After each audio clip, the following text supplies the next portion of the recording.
Namulen guys, ne rights.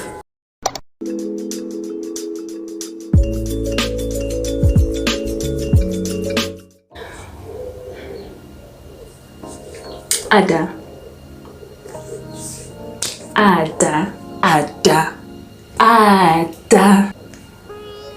we Ada.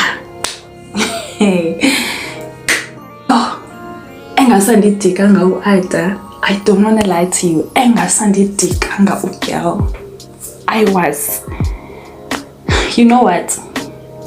Let me take it back before we get into this. This is a great movie. This is a great story. If you are a sucker for love, if you are a hopeless romantic, if you love seeing love win in the end, please go and watch Atlantic on Netflix. You are going to love this as much as I loved it. Set in Dakar, Senegal, Atlantic starts off with a very heavy cloud of hopelessness. Suleiman and his friends, out of desperation, decide to take off for a better life in Spain via the Atlantic. On the surface, this story is a story of lovers kept apart. Think Romeo and Juliet, but that changes fast. This film explores themes of desperation, the refugee crisis, justice being served, capitalistic exploitation of the poor by the wealthy, religion versus secularism, the obsession with virgin purity, adolescence, teenage rebellion, and the supernatural. Oh my goodness, how can I forget love? Young love, a teenage love affair. I did not expect the supernatural aspect of the film. In interviews, the creator Mati Diop is quoted as saying that she was inspired by the jinns of Islamic culture. Jinns are supernatural spirits that can possess human forms. In Senegal, there is a subsect of jinns that are called Farurab, or lover spirits, which are spirits of men who take possession of women's bodies at night. They are also believed to sometimes communicate with loved ones and punish those who have wronged them. Now, when I tell you, expect the unexpected when you watch this film, believe me, the plot unfolds slowly, and the more unpredictable it became, the deeper I was pulled in. Not once did I ask myself, what's going on? And how could I not be? I had effectively been roped in to investigate a missing persons case, arson, and inexplicable illnesses. On top of all of that, I was rooting for whoever to pick a side. Although I'm a hopeless romantic, I have to be realistic. And honestly, I wasn't rooting for Ada and Suleiman. I was rooting for her to pick a side so the story can move on. I wasn't rooting for Suleiman because I was made to believe he had drowned in the Atlantic, which he did. Not only that, when he was alive, he couldn't take care of her.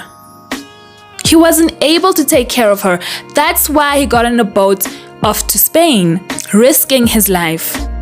But when the wedding day arrived, when Ada's wedding day arrived, I was on the side of her friends who encouraged her to move up and on. Vuka, babes, vuka. You can mourn in a beautiful house, a beautifully furnished house. But I shame, these two proved me wrong. If Bektiwa love transcends time, space, and death itself, these two would be the epitome of that.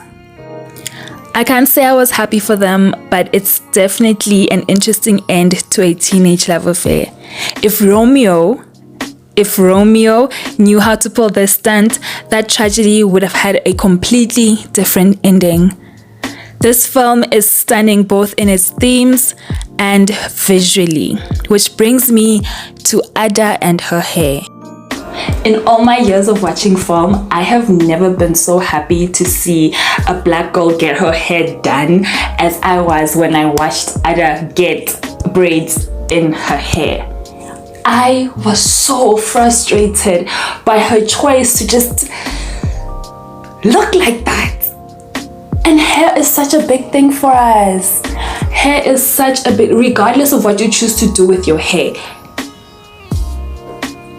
as long as it's done, it's fine. Literally the whole time, every time I would see her, my first question before even getting into the story was, go and get relaxed again.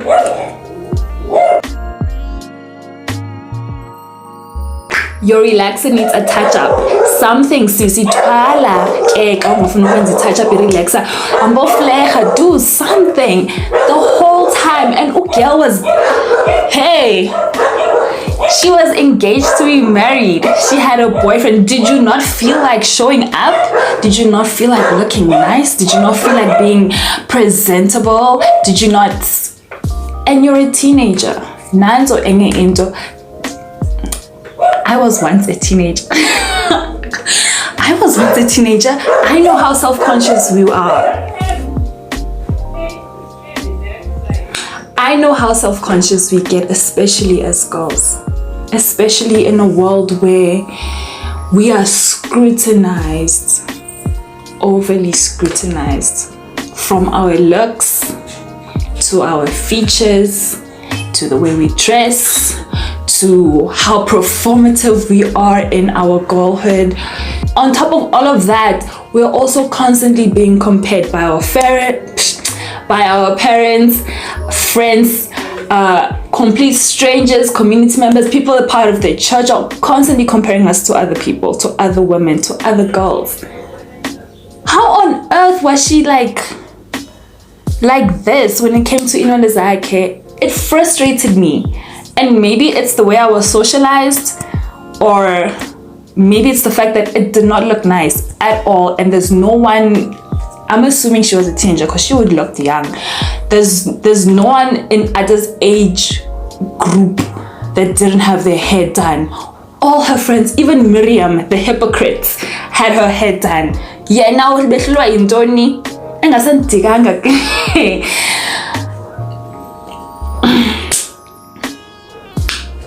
it's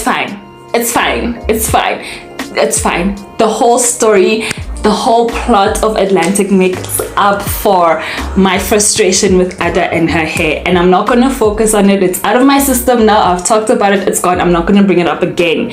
I do though want to tell you about how excited I was when, after watching this film, I decided to read up on the creators. And one of the articles that I read, if I find it again, I'll link it in the description box. It read that the director of Atlantic was the first black female director to be nominated at Cannes what. Again, never mind the specifics, I'll link the article. I was excited when I read that. Diti, I was so happy. I decided to go to copy her name and paste it in the Google search bar just to see about unjani, just to see about how does my sister look. It's such a prestigious thing. Imagine such an achievement. And then I saw that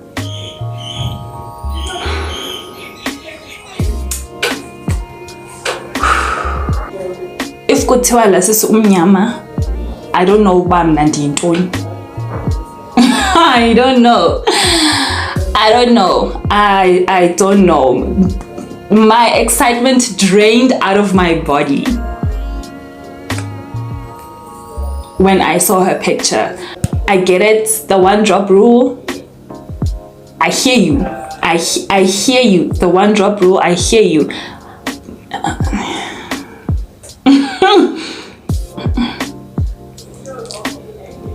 I hear you, but my spirit won't allow me to agree with you.